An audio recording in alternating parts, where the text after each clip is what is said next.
Hi hello welcome to big TV. నేను మీ Gautami. Post partum depression. So ముఖ్యంగా ఈ పదం తెలియని వాళ్ళు ఎవ్వరూ లేరు. ముఖ్యంగా లేడీస్ ఆఫ్టర్ డెలివరీ ఎక్కువ శాతం ఫేస్ చేస్తున్న డిప్రెషన్ ఏదైతే ఉంది దాన్ని పోస్ట్ పార్టమ్ డిప్రెషన్ అంటారు.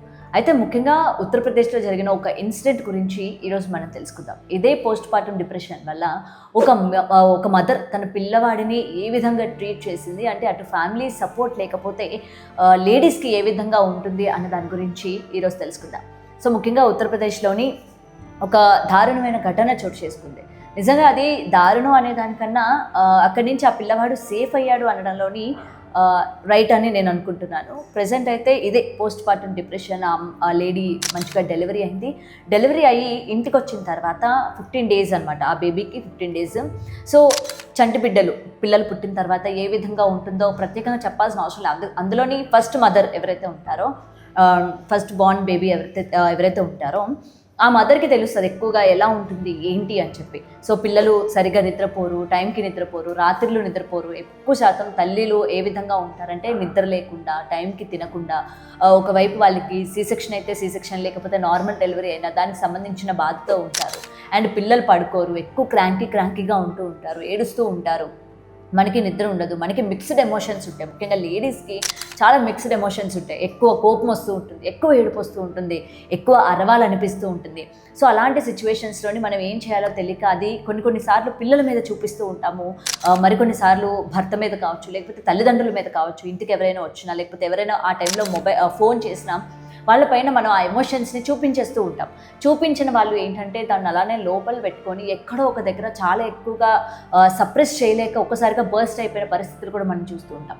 సో ఇక్కడ కూడా ఈ లేడీ ఏం చేసిందంటే బేబీ పుట్టి 15 days అయింది, నిద్ర లేని రాత్రులు కావచ్చు, బేబీ ఎక్కువగా ఏడవడం కావచ్చు. సో అలాంటి డ్రౌజీనెస్, అలాంటి నిద్ర లేదు, మైండ్ అంతా డిస్టర్బ్డ్గా ఉన్న టైంలో బేబీని అలా తిప్పుతూ తీసుకువెళ్ళి ఫ్రిడ్జ్లో పెట్టి డోర్ వేసేసింది అనమాట. డోర్ వేసేసి ఆమె ఇంకా బేబీ ఎక్కడుంది అన్నది కూడా అంటే పక్కన పెట్టేసి ఆమె వచ్చి పడుకుని పోయింది. నైట్ అంతా పడుకుని పోయిన తర్వాత అసలు ఏం జరుగుతుంది, ఏంటి, బేబీ ఉన్నదా లేదా అన్న విషయం కూడా ఆమె చూసుకోలేదు. ఎందుకంటే ఆమె ఎన్ని రోజులు నిద్ర లేదు, ఆ డిప్రెషన్, నెక్స్ట్ అలాంటి మిక్స్డ్ ఎమోషన్స్ని తను ఫేస్ చేస్తోంది. ఒక్కసారిగా ఆమె అంత మత్తు నిద్రలో పడుకుని పోయింది అనమాట. ఒక్కసారిగా బేబీ ఏడవడం అన్నది సౌండ్ రాగానే ఒక్కసారి ఆమె ఉలిక్కి పడి నిద్రలో నుంచి లేచి అయ్యో ఎక్కడుంది నా బేబీ ఎక్కడుంది అని చెప్పి మొత్తం ఇళ్ళల్లో వెతికి లాస్ట్కి ఫ్రిడ్జ్లో వెళ్ళి బేబీని బయటికి తీసుకురాగానే ఒక్కసారిగా ఫ్యామిలీ మెంబర్స్తో పాటు తను హాస్పిటల్కి పరిగెట్టుకొని వెళ్ళారు, అసలు బేబీకి ఏమైపోయిందో ఏంటో అని చెప్పి. సో హాస్పిటల్కి వెళ్ళి మొత్తం కూడా టెస్ట్లు అన్నీ చేసి బేబీని చూసిన తర్వాత డాక్టర్స్ ఏం కాలేదు, సేఫ్ అని చెప్పడం జరిగింది. సో అక్కడితోనే వాళ్ళు ఊపిరి పీల్చుకున్నారు. సో ఇలాంటి పోస్ట్ పార్టమ్ డిప్రెషన్ ఏదైతే ఉంటుందో ఇది కేవలం ఈ మదర్కి కాదు, ప్రతి ఒక్కళ్ళ మదర్స్కి కూడా ఉంటాయి.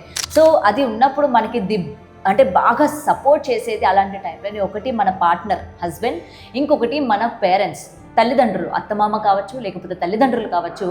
అలాంటి టైంలోని బేబీని వాళ్ళ దగ్గర పెట్టుకోవడం, కొంచెం పడుకోవడానికి టైం ఇవ్వడం తల్లికి అన్నది చాలా ఇంపార్టెంట్. ఎందుకంటే అటువంటి టైంలో ఫీడింగ్ ఇస్తూ ఉంటారు, లేకపోతే ముఖ్యంగా సీసెక్షన్ అయిన వాళ్ళు ఎక్కువ శాతం నడవలేరు, ఆల్రెడీ చాలా వరకు బ్లడ్ లాస్ అయి ఉంటుంది. కాబట్టి వాళ్ళు చాలా వీక్గా ఉండడం one of the main reason ఉంటుంది. ఇంకొకటి నిద్ర లేకపోవడం కూడా ఒకటి, అండ్ ఇంకొకటి ఫీడింగ్ ఇస్తూ ఉంటారు. కాబట్టి ఆ టైంలోని వాళ్ళకి మిక్స్డ్ ఎమోషన్స్ ఉంటాయి, ఆరవడం, కసురుకోవడం, ఇవన్నీ కూడా కామన్. దాన్ని మొత్తం కూడా అంటే ఆ ఎమోషన్స్ అన్నీ కూడా అర్థం చేసుకొని పార్ట్నర్ అన్న అతను సపోర్ట్గా ఉండాలి. అందుకే చెప్తూ ఉంటారు, పిల్లల్ని కన్న వెంటనే అటు భార్యకి ఎంత బాధ్యత ఉంటుందో భర్తకి కూడా ఈక్వల్ బాధ్యత ఉండాలి. తల్లి ఆమె పడుకున్నప్పుడు ఇతను లేచి లీడ్ తీసుకోవాలి, పిల్లాన్ని చూడాలి, తిని పడుకున్నప్పుడు తను చూడాలి. అలా మిక్స్డ్గా ఇద్దరు కూడా ఈక్వల్గా సర్దుకొని పోతూ ఉంటే ఎటువంటి ఫీలింగ్స్, ఎటువంటి ఎమోషన్స్ ఉన్నా కూడా తనని కంట్రోల్ చేసే విధంగా ఉంటాయి అన్నమాట. అటు పేరెంట్స్ ఆదరణ లేక కావచ్చు, మేము చూసుకుంటాంలే, నేను నా భర్త చాలు, నా పిల్లని నేను టేక్ కేర్ చేసుకుంటాను అని చెప్పి ఆలోచిస్తూ ఉంటారు. కాబట్టి అలాంటి టైంలోని ఇలాంటి కొన్ని దారుణమైన ఘటనలు జరిగే అవకాశాలు కూడా ఉంటాయి. ఎందుకంటే తల్లులు మనం చాలా వార్తలు విన్నాం, పుట్టిన చంటి బిడ్డల్ని చంపేస్తూ ఉంటారు. దేనికి అని అంటే వాడు నిద్రపోవట్లేదు. సో మనకి వినడానికి సిల్లీగా అనిపిస్తూ ఉంటుంది, కానీ అలాంటి సిచ్యువేషన్స్లోని ఆ లేడీ యొక్క బిహేవియర్ ఏ విధంగా ఉంటుంది, తన మైండ్ పైన కావచ్చు, తన ఫిజికల్ స్ట్రెంగ్త్ మీద కావచ్చు, ఏ విధమైన ఎఫెక్ట్ పడుతుంది అన్నది కూడా మనం ఒక్కసారి ఆలోచించుకోవాలి. సో అందుకే ఇలాంటి పోస్ట్ పార్టం డిప్రెషన్లో ఉన్నప్పుడు ముఖ్యంగా లేడీస్కి తన పార్ట్నర్ నుంచి, తన ఫ్యామిలీ మెంబర్స్ నుంచి చాలా సపోర్ట్ అన్నది అందితే అప్పుడు అటు ఆ బేబీ అలాగే తినని కూడా తను కేర్ చేసుకునే విధానం అన్నది అక్కడ తనకి ఒక స్పేస్ అనేది కనిపిస్తూ ఉంటుంది. సో ముఖ్యంగా ఇలాంటి పోస్ట్ పార్టం డిప్రెషన్లో ఉన్న లేడీస్కి మనమంతూ అంటే ముఖ్యంగా ఫ్యామిలీలో ఉన్న మెంబర్స్ పిల్లాడిని దగ్గర తీసుకోవడం కావచ్చు, అమ్మకి తగినంత టైం ఇవ్వాలి పడుకోవడానికి కానీ, తినడానికి కానీ, తిరగడానికి అంటే వాక్ చేయడానికి కానీ, వీటన్నిటికీ కూడా టైం ఇస్తూ ఉంటే ఆ లేడీ అనేది చాలా మనశ్శాంతిగా ఉంటుంది, ఎలాంటి డిప్రెషన్ మోడ్లోకి వెళ్ళకుండా ఉంటుంది, ఎలాంటి నెగిటివ్ థాట్స్ కూడా రాకుండా ఉంటుందన్నమాట. సో ఇలాంటి ఘటనలు జరుగుతున్నప్పటి నుంచి మనకి ఏంటంటే మేల్కొలుపుతూ ఉంటాయి. సో జాగ్రత్తగా ఉండండి, ఫ్యామిలీస్కి దగ్గరగా ఉండండి, ఫ్యామిలీస్తోనే ఉండండి. ముఖ్యంగా ఇలాంటి మెయిన్ పీరియడ్ టైమ్స్లో ఇంకా జాగ్రత్తగా వ్యవహరించండి అని చెప్పి ఇలాంటి ఇన్సిడెంట్స్ అన్నీ కూడా మనకి ఏంటంటే వేకప్ కాల్ లాగా మనల్ని ఇంటిమేట్ చేస్తూ ఉంటాయి అన్నమాట.